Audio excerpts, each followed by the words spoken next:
बिस्मिल्लाहिर्रहमानिर्रहीम। अस्सलाम वालेकुम नाज़रीन, आप यूट्यूब चैनल देख रहे हैं। मैं इमरान खान हूँ। अब तक की सबसे इम्पॉर्टेंट और अहम खबर ये है कि डोनाल्ड ट्रंप ने जितने भी दावे किए वो सारे दावे ईरान ने गलत साबित कर दिए।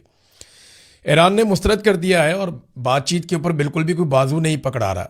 ईरान की जानिब से स्टेटमेंट क्या आया, उनकी फ़ौज की जानिब से, उनके सदर की जानिब से, उनके पार्लियामेंटेरियंस की जानिब से, ये बहुत अहम है। और अमेरिकन इसके बारे में क्या सोच रहे हैं और ये सारा खेल क्या हो रहा है। इंटरनेशनल खबरें, ईरान से आने वाली खबरें और डोनाल्ड ट्रंप के दावे, ये सारी चीज़ों का पोल खोल रहे हैं। अगले चंद मिनटों में मैं बहुत सारी चीज़ें आपके सामने रखने वाला हूं। नंबर एक, ये क्या वजह है कि ईरान बिल्कुल भी बाजू नहीं पकड़ा रहा। यानी ईरान की जानिब से तो अब लड़ाई हो रही है, ज़्यादा नुकसान तो ईरान का हुआ है। अगर आप ग्राउंड पे देखें, इमारतें तबाह हो जाना, लोगों की शहादत हो जाना, ये ज़्यादा नुकसान ईरान का हुआ है। लेकिन तारीख के अंदर ज़्यादा नुकसान इसराइल का और अमेरिका का हुआ है। और ईरान जंग जीतता हुआ महसूस हो रहा है अपने कम वसाइल के बावजूद। ईरान क्यों कोई स्टेटमेंट नहीं दे रहा, क्यों इस बात से दूर हट रहा है कि कोई मुज़ाकरात हो रहे हैं? वो अमेरिका पे एतबार नहीं कर पा रहा और वो जानते हैं कि उन पर एक बड़े हमले की तैयारी की जा रही है और ईरान इस खित्ते से अमेरिका को अलविदा करना चाहता है हमेशा के लिए कि वो यहां से जाएं। अब इस बारे में जो स्टेटमेंट्स हैं वो मैं आपके सामने रख देता हूं। एक तो जो सिनेरियो बन रहा है ना इन मुज़ाकरात से, वो ऐसा बन रहा है जैसा पाकिस्तान की एस्टेब्लिशमेंट ने इमरान खान के खिलाफ बनाया था कि जनाब हमने तो मौका दिया, हमने तो बातचीत की, हम तो आगे बढ़ते हैं, इमरान खान ही नहीं मानता, वो तो जनाब बहुत डटा हुआ है, वो तो पीछे हटने के लिए तैयार नहीं है, तो फिर भुगतो। ये इस किस्म का बयानिया ईरान के खिलाफ भी बनाने की कोशिश की जा रही है, जैसा कि हुज्जत तमाम की जाती है। इस किस्म का माहौल बनाया जा रहा है। अगर मुज़ाकरात होंगे तो इससे बेहतर तो कोई बात नहीं है ना। अल्टीमेटली तो एंड ऑफ द डे मुज़ाकरात ही होंगे, चीज़ें बेहतर हो जाएंगी। मगर ईरान में अक्सर लोग ये समझते हैं कि अमेरिका ईरान से कोई रब्ता नहीं कर रहा, ना ईरान का अमेरिका से कोई रब्ता है, बल्कि ये आपस में एक ढोंग रचा रहे हैं मुज़ाकरात का और एक खेल खेला जा रहा है। और कल को ये कहा जा सकता है कि हमने तो पूरी कोशिश की है। अब ईरान मानता ही नहीं है, ईरानी क़यादत को इस बात का इदराक ही नहीं है। उन्होंने अमन की ऑफर को ठुकरा दिया, हमारी कोशिशों पे पानी फेर दिया, लिहाजा अब जंग ही वाहिद हल है अब इस मसले का। तो इस किस्म की बातें कल को की जा सकती हैं। अब ईरानी फौजी तर्जुमान का जो स्टेटमेंट है वो सबसे पहले मैं आपके सामने रखता हूं। यहां बहुत सारे अखबारात ने इसको छापा है, बहुत सारे इंटरनेशनल न्यूज़पेपर्स ने इसको छापा है। तो जो मेन चीज़ है उसकी वो ये है कि डोनाल्ड ट्रंप और अमेरिका अपनी नाकामियों को मुआहदे का नाम ना दे।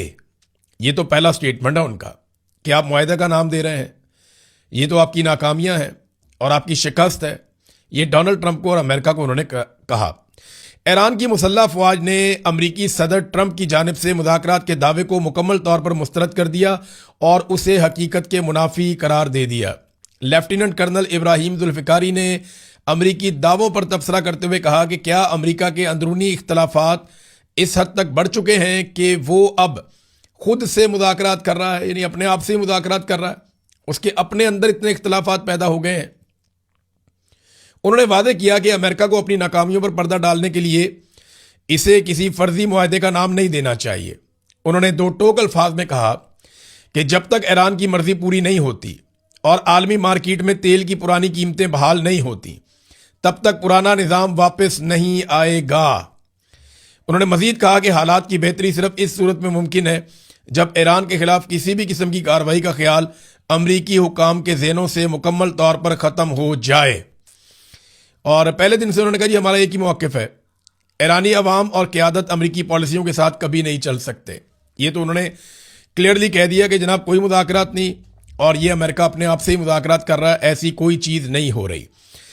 अच्छा, एक और चीज़ जो ईरानी फ़ौज के तर्जुमान ने कही वो ये कहा कि अमरीकी अड्डों ने आपको क्या फ़ायदा दिया। ये बात उन्होंने अरब ममालिक से पूछा कि अमरीकी अड्डों ने आपको क्या फ़ायदा दिया। अगर इसराइल आप पर हमला करेगा तो अमरीका जवाबन एक गोली भी इसराइल के खिलाफ आपकी तरफ से नहीं चलाएगा। ये बड़ी इंपॉर्टेंट बात है। देखें अमेरिका के लिए प्रायोरिटी क्या है, अरब ममालिक हैं या इसराइल है। तो सादी सी बात यह है कि पहली प्रायोरिटी तो उनकी इसराइल है, बाद में अरब ममालिक आएंगे। जैसे ही आपने देखा कि इसराइल के लिए मुश्किलात बढ़ी तो अमेरिका ने तमाम वसाइल का रुख इसराइल की तरफ मोड़ दिया और अरबों को काफ़ी शिकवे शिकायतें भी हुए इस हवाले से, कुछ स्टेटमेंट्स भी उनके आते रहे कि जनाब इसराइल को प्रायोरिटी दी गई है। हमने तो अमेरिका के ऊपर जो है वो इन्हिसार किया था, मगर जो प्रायोरिटी है वो इसराइल को दी गई है। अब ईरान ने अपने सालसों को भी कुछ इंफॉर्मेशन दी है। जो लोग बीच में कोशिश कर रहे हैं, पाकिस्तान हो गया, तुर्की हो गया, मिस्र हो गया, ओमान हो गया, कुछ और ममालिक हैं, वो कोशिश कर रहे हैं कि कुछ ना कुछ करके कोई बातचीत हो जाए। पाकिस्तान की खास तौर पे इसलिए कोशिश है कि पाकिस्तान के अंदर अवामी दबाव बड़ा शदीद है कि इस जंग में पाकिस्तान को नहीं उतरना, और अगर ये जंग दोबारा होती है तो पाकिस्तान को इस जंग में उतरना पड़ेगा। पाकिस्तान के बाद दूसरा कोई चारा रह नहीं जाएगा, क्योंकि पाकिस्तान जब सऊदी अरब के साथ डील करेगा तो सऊदी अरब कहेगा आओ जंग में, तो इनको आना पड़ेगा। पाकिस्तान के सऊदी अरब के साथ ताल्लुकात ऐसे हैं, फिर पाकिस्तान अमेरिका को भी इनकार नहीं कर सकता। अब ये दावा भी किया जा रहा है अमेरिका से कि शहबाज शरीफ ने जो एक ट्वीट किया, जिसको डोनाल्ड ट्रंप ने एज इट इज उठाकर रीट्वीट कर दिया, वो ट्वीट अमेरिका से लिखकर भेजा गया था। यानी वो ट्वीट बाकायदा लिखकर भेजा गया था, और उसके अंदर नीचे 3 जो नाम है जिनको टैग किया गया वो भी अमेरिका से ही मुबैना तौर पे लिखकर भेजा गया था, और ये खबर अमेरिका से आ रही है। वहां दावा किया जा रहा है कि जनाब ये जो ट्वीट शहबाज शरीफ ने किया है, ये लिखाया शहबाज शरीफ को भेजा गया और कहा गया जी इसको आपने एक नुक्ता भी तब्दील नहीं करना, और शहबाज शरीफ साहब ने वो ट्वीट कर दिया। उसको डोनाल्ड ट्रंप ने वहां पे उठा के रीट्वीट कर दिया, अपने अकाउंट से उसको शेयर कर दिया। लेकिन ईरान ने उसके ऊपर उसको नज़रअंदाज किया, ईरान ने उसके ऊपर तवज्जो नहीं दी। हालांकि ईरानी वजीर खारजा को उसमें टैग किया गया था। अब ईरान ने जो लोग सालसी की कोशिश कर रहे हैं, चाहे वो तुर्क हैं, चाहे पाकिस्तानी हैं, चाहे वो मिस्री हैं, चाहे वो रशियन और चाइनीज हैं, तो ईरान ने सबको एक जवाब दिया। उन्होंने बताया कि डोनाल्ड ट्रंप 2 मरतबा पहले हमें धोखा दे चुका है और हम दोबारा बेवकूफ़ नहीं बनना चाहते।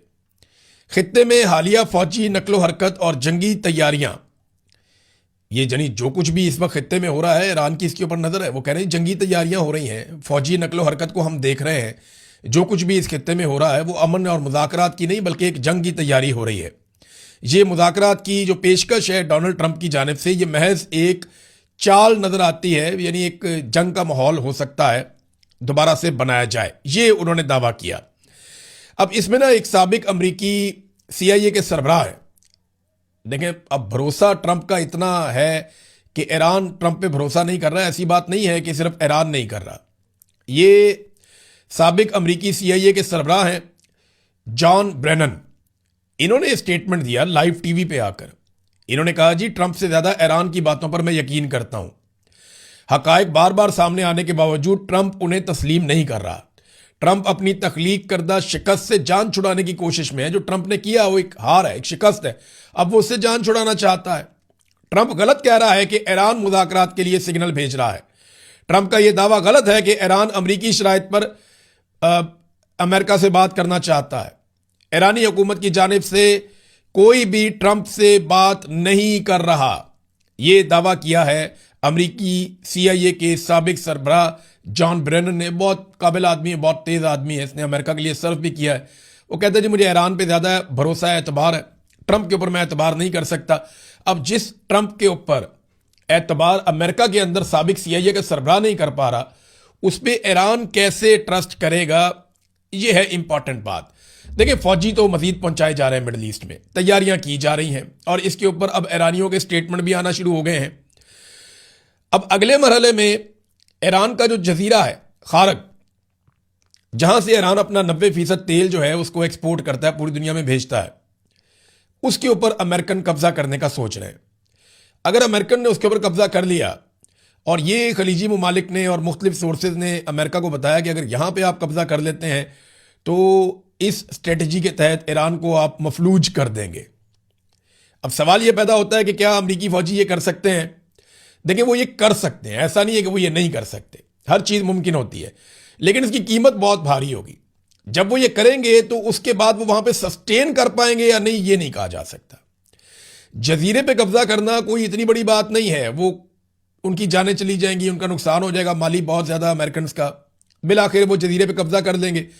लेकिन क्या वो इस कब्जे को बरकरार रख पाएंगे? तो इसका जवाब है कि ये इंतहाई मुश्किल है, क्योंकि ईरान अपने ही जजीरे के ऊपर इतने बम मारेगा, इतने मिसाइल मारेगा कि अमेरिकन के लिए वहां पे रहना और उन मिसाइलों को इंटरसेप्ट करना मुश्किल हो जाएगा। वहां ड्रोन पे ड्रोन मारेगा ईरान, और ईरान के पास मुख्तलिफ सप्लाई लाइन्स हैं और उसके पास अपने बनाए हुए हथियार भी हैं, और ये दावा ईरान के अंदर से किया गया कि अगर चंद महीने और भी हमें लड़ाई लड़नी पड़े तो कोई फर्क नहीं पड़ता, हम ये लड़ाई लड़ लेंगे। अच्छा, इसमें इसराइल का रोल बड़ा इंपॉर्टेंट है। ये रोल हम भूल नहीं सकते, इसको फरामोश नहीं कर सकते। इसराइल ने ऐलान किया है कि जंग के खात्मे का फैसला इसराइली फौज करेगी और इसराइली फौज जो उनकी क़यादत है उसे अपने अहदाफ हासिल करने के लिए अभी मजीद चंद हफ्ते दरकार है। जंग के खात्मे के मुज़ाकरात के बावजूद, ये इसराइल का स्टेटमेंट है ऑफिशियल, कि जंग के खात्मे के लिए मुज़ाकरात के बावजूद हमारे ईरान और लबनान पर मंसूबे तब्दील नहीं होंगे। यह है नादरीन मामला, सादा सा और सीधी सी बात है कि इसराइल तो पीछे नहीं हटेगा। इसराइल को तो भी लड़ाई लड़नी है, उनको लड़ाई लड़ने की पुरानी आदत है। अब अमेरिका उनके साथ लड़ाई में उतर गया है, तो डोनाल्ड ट्रंप को चाहिए फेस सेविंग और इसराइल को चाहिए एक ऐसी आखिरी लड़ाई जिसमें इसराइल मुकम्मल तौर पे ईरान को कमज़ोर कर दे या ख़त्म कर दे।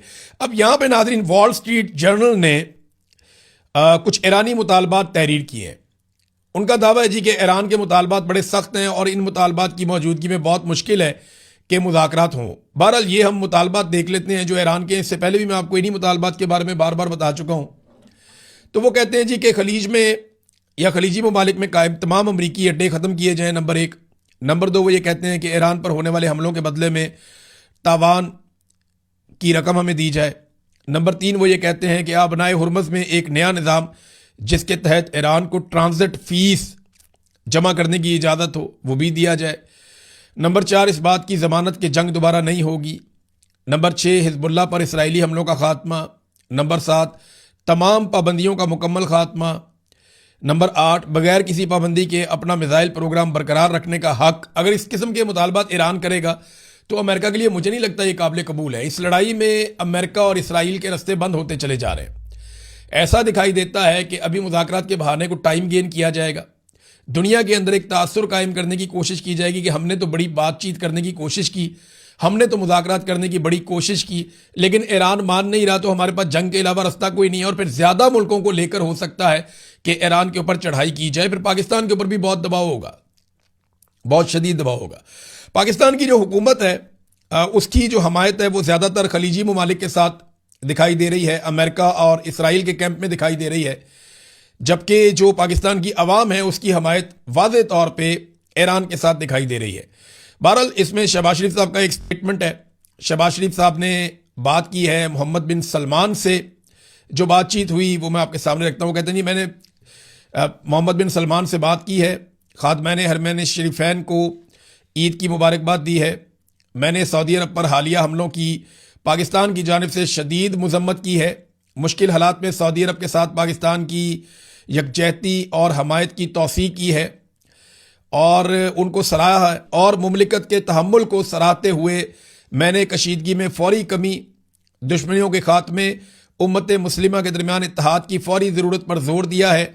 मैंने वली अहद को इलाकाई अमन और इस्तेहकाम के लिए पाकिस्तान की सफारती कोशिशों के बारे में भी आगाह किया है। यानी बताया कि जनाब ये मामला, देखिए सऊदी अरब को भी तो टेंशन होगी ना कि चल क्या रहा है, हमें भी पता चले, हम इसका एक हिस्सा हैं। अगर अमेरिका से एक ट्वीट आती है और शहबाज शरीफ साहब उसको कर देते हैं तो सऊदी अरब के अपने स्टेक्स हैं, वो जानना तो चाहेंगे कि क्या हुआ।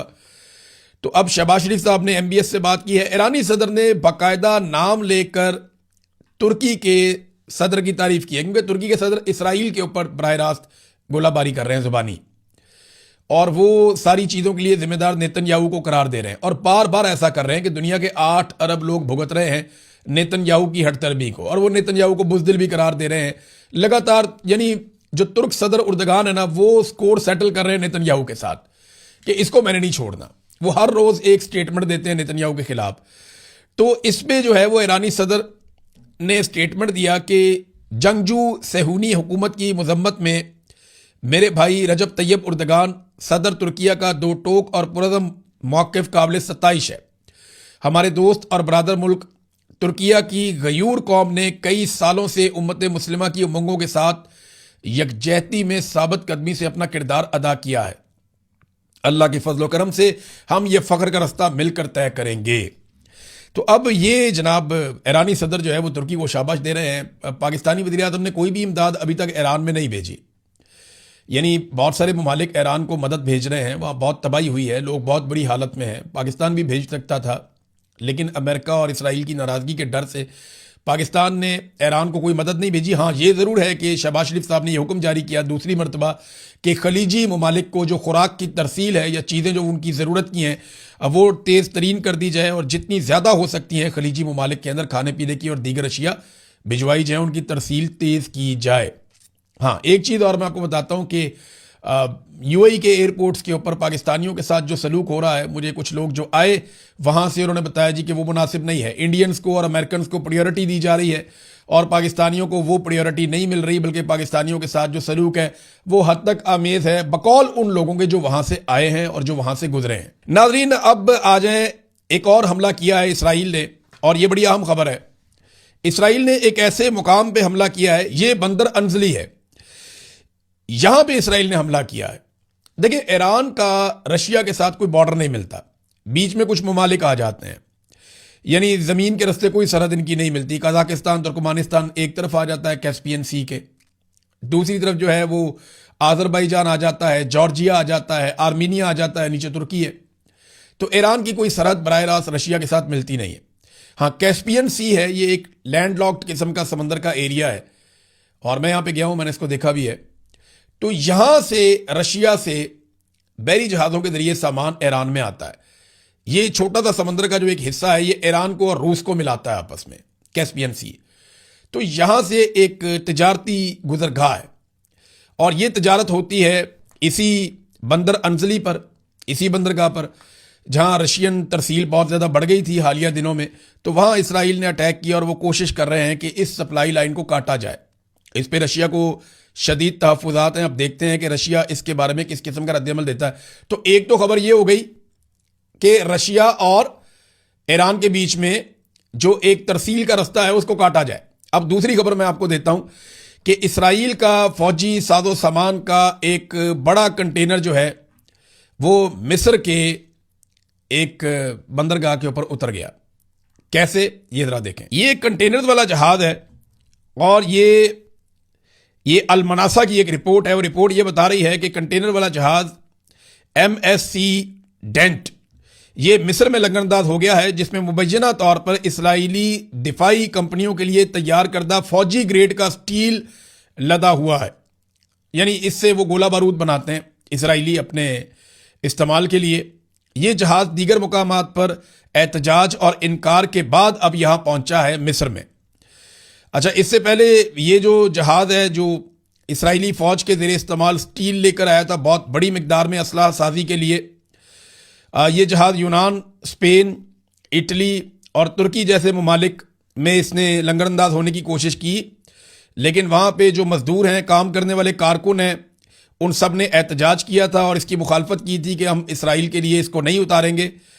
तो फिर ये जहाज़ वहाँ पे नहीं रुक पाया। अब ये जहाज़ पहुँच गया मिस्र में, और मिस्र में इस जहाज़ के सामान को उतारने की इजाज़त दी गई। आप अंदाज़ा करें कि यूरोपीय ममालिक ने इजाज़त नहीं दी कि हम नहीं चाहते कि इसराइल के हथियार बनाने के लिए हम उन्हें मवाद फराहम करें, लेकिन मिस्र जो बिल्कुल फ़लस्तीनियों के साथ है, उसकी मुल्क की सरहद साथ है, करीब है बिल्कुल, और इसराइल के भी बिल्कुल साथ है, लेकिन मिस्र ने इसकी इजाज़त दी है और मिस्र ने कहा जी बिल्कुल ठीक है, जहाज़ यहाँ पे लंगरअंदाज हो जाए। नादरीन, इस वीलॉग के आखिर में मैं आपको एक खबर देता हूँ, और ये आई है शुमाली कोरिया से। किम जोंग उन, उन्होंने एक स्टेटमेंट दिया अपनी पार्लियामेंट के इजलास में, और उसने ये कहा कि हमारा काम बिल्कुल ठीक था, हम अमेरिका की चिकनी चबड़ी बातों में नहीं आए। उसने कहा कि मौजूदा ईरान अमेरिका जंग ने इस बात को साबित कर दिया है कि शुमाली कोरिया ने अमेरिका के दबाव और मीठे अल्फाज को मुस्तरद कर दिया था और अपना एटमी और मिसाइल प्रोग्राम जारी रखा था। वो फैसला बिल्कुल दुरुस्त था, आज हम महफूज हैं। यानी शुमाली कोरिया को भी अमेरिका ने बड़ी कोशिश की थी, वो मुज़ाकरात करते हैं, बैठो बातें करते हैं, धमकियां भी देता था, मुज़ाकरात भी करता था, मीठी मीठी बातें भी करता था, वो नहीं माने। उन्होंने अपना एटम बम बना लिया, वो महफूज हो गया हमेशा के लिए। अब वो कहता जी हमारा फैसला बिल्कुल दुरुस्त था, ये ईरान के ऊपर अमेरिका का अटैक ये बात साबित कर रहा है। तो अब ईरान को भी अपना फैसला करना पड़ेगा, पता नहीं वो क्या करते हैं आने वाले दिनों में। बहरहाल मुज़ाकरात वाली कहानी में तो वो नहीं फंसे अभी तक, हमें इंतज़ार करना पड़ेगा 24-48 घंटे मजीद, क्योंकि जुम्मे वाले दिन तक ये डेडलाइन ख़त्म हो जाएगी। तो देखते हैं कि जुम्मे के बाद एक बड़ा हमला शुरू होता है या डोनाल्ड ट्रंप मजीद टाइम गेन करने की कोशिश करता है। अब तक के लिए इतने, अपना ख्याल रखिएगा, अपने इस चैनल का भी। अल्लाह हाफ़िज़।